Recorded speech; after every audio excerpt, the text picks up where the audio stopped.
नाजरीन, इस प्रोग्राम के अंदर मैं अक्सर ये बात करता रहता हूँ कि इन दिनों हमारा रीजन हिस्टोरिकल टाइम से गुजर रहा है और अगले कई डेकेड्स का यहाँ पर एक नक्शा बनता हुआ नज़र आ रहा है। एक टर्निंग पॉइंट है हिस्ट्री का जिससे हम आजकल गुजर रहे हैं। पुराने जो अलाइंसेस थे, पुराने जो जियोपॉलिटिकल डिजाइन्स थे, वो बिखर रहे हैं, टूट रहे हैं, गिर रहे हैं। इसकी जगह पर नए नए अलाइंसेस बन रहे हैं, नया रीजनल ऑर्डर तुलू हो रहा है, नए दोस्त बन रहे हैं और नए विरोधी भी बनते हुए हमें नजर आ रहे हैं मुख्तलिफ मुल्कों के। अब एक ऐसा ही तारीखी वाकया ये हुआ है कि बांग्लादेश की फौज के जो टॉप के ऑफिशियल्स हैं, सेकंड इन कमांड जो बांग्लादेश की फौज के हैं, lieutenant general SM Qamrul Hasan साहब, इनकी सरबराही में, कमरुल हसन साहब की सरबराही में बांग्लादेशी मिलिट्री का टॉप का जो डेलीगेशन है, आपको पता है ये कहाँ पहुंचा है? पाकिस्तानी मिलिट्री के हेडक्वार्टर्स में, जीएचक्यू के अंदर, जनरल हेडक्वार्टर्स जो है पाकिस्तानी मिलिट्री का, वहां पर बांग्लादेशी मिलिट्री के टॉप के ऑफिसर्स पहुंचे।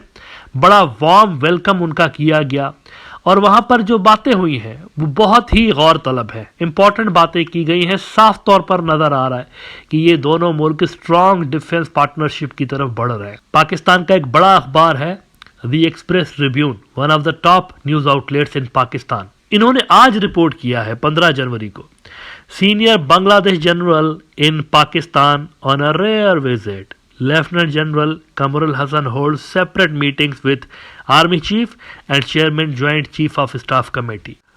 और इसमें उन्होंने कहा कि a top Bangladeshi military official is on a rare visit to Pakistan and visited the general headquarters in GHQ in Rawalpindi on Tuesday to hold meetings with Pakistan military leadership.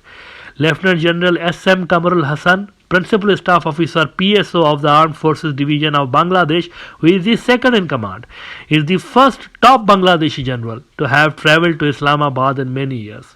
ये बात जहन में रखिएगा कि बांग्लादेश के हवाले से पाकिस्तान में चाहे अपोजिशन की पार्टियां हों, यानी इस वक्त अगर आप देखें तो इमरान खान अपोजिशन में है ना, सबसे बड़ी पार्टी उसकी है, चाहे उसकी पार्टी हो चाहे हुकूमती पार्टियां हो, ये शहबाज शरीफ वाले, आसिफ जरदारी, जो भी है, मौलाना फजलुर रहमान, जितनी भी पार्टियां हैं पाकिस्तान की, कोई एक पार्टी ऐसी नहीं है जो ये ना चाहती हो कि बांग्लादेश के साथ पाकिस्तान के स्ट्रॉन्ग टाइज होने चाहिए।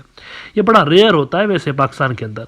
मुख्तलिफ मुल्कों के हवाले से आपको नुक्ता नज़र में, पॉइंट ऑफ व्यू में डिफरेंस नज़र आता है पॉलिटिकल पार्टियों के, लेकिन दो तीन मामलात ऐसे हैं जहां पर सारी पार्टियां एक होती हैं। मिसाल के तौर पर चाइना के हवाले से सारी की सारी पार्टियों का नुक्ता नज़र सेम है, पॉइंट ऑफ व्यू सेम है, सऊदीज के हवाले से सेम है, तुर्की के हवाले से सेम है, बांग्लादेश भी इसी क्लब में आता है। ये बहुत कम लोगों को इल्म होगा कि बांग्लादेश के हवाले से बहुत ही पॉजिटिव सेंटीमेंट्स पाए जाते हैं पाकिस्तानी पॉलिटिशियंस के अंदर भी। ये उसी कैटेगरी के अंदर आते हैं जहां पर चाइना, सऊदी अरब, ये नॉन कंट्रोवर्शियल जो कैटेगरी है, यानी जो सब चाहते हैं कि इनके साथ अच्छे टाइज होने चाहिए।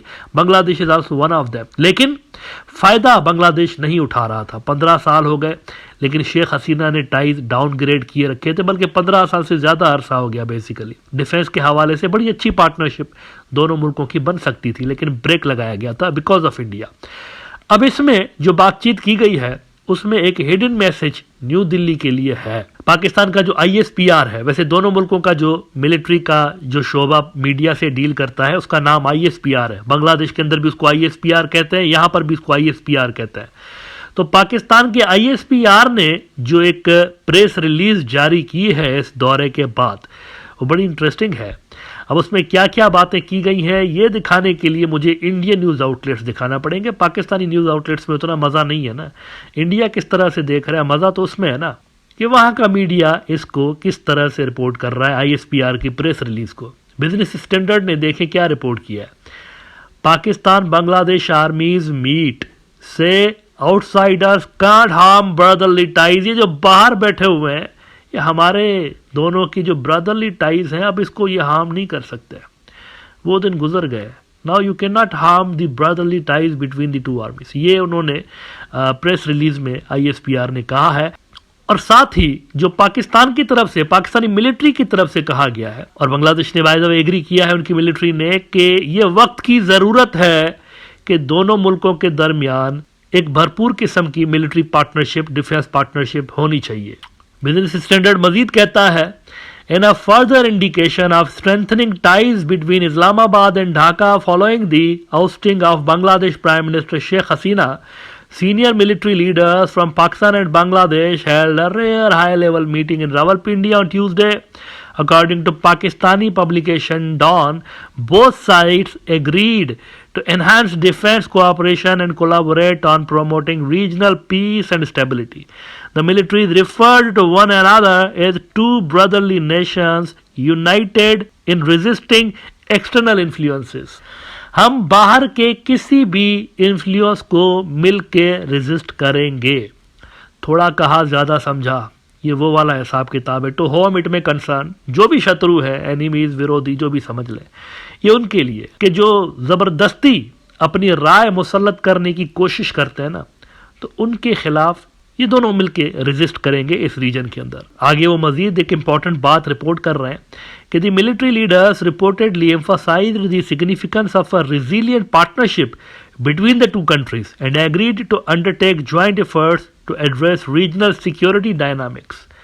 ये स्ट्रेटेजिक कोऑपरेशन की तरफ साफ तौर पर नज़र आ रहा है कि दोनों मुल्क जा रहे हैं स्ट्रेटेजिक कोऑपरेशन, और वो भी काफ़ी डीप लेवल की नज़र आ रही है, क्योंकि जहाँ डिफेंस आता है ना, तो वहाँ पर फिर आप यूँ समझें ये टाइज जो होते हैं वो डीप स्टेट्स के दरमियान डेवलप होता है।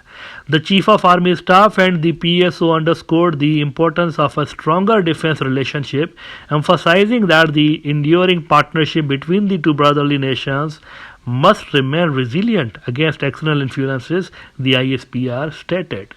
वही जो प्रोग्राम के शुरू में मैंने बात कही कि हम उस दौर से गुजर रहे हैं जहाँ पर सिर्फ बंदियाँ हो रही हैं, फील्डिंग सेट की जा रही है अगले कई डेकेड्स की। ये भूल जाइए कि 2-4 डेकेड्स की बात हो रही है, ऐसा नहीं है। लॉन्ग टर्म प्लानिंग्स हो रही हैं, अगले कई डेकेड्स की सिर्फ बंदियाँ हो रही हैं, और उस हिसाब से अलाइंसेस बन रहे हैं। नेचुरल अलाइंसेस बन रहे हैं, अननेचुरल जो अलाइंसेस थे वो टूट रहे हैं। बांग्लादेश और इंडिया का अलाइंस अननेचुरल था, एक्सपीरियंस कर भी लिया लोगों ने, ओवर द पीरियड लोगों ने एक्सपीरियंस कर भी लिया।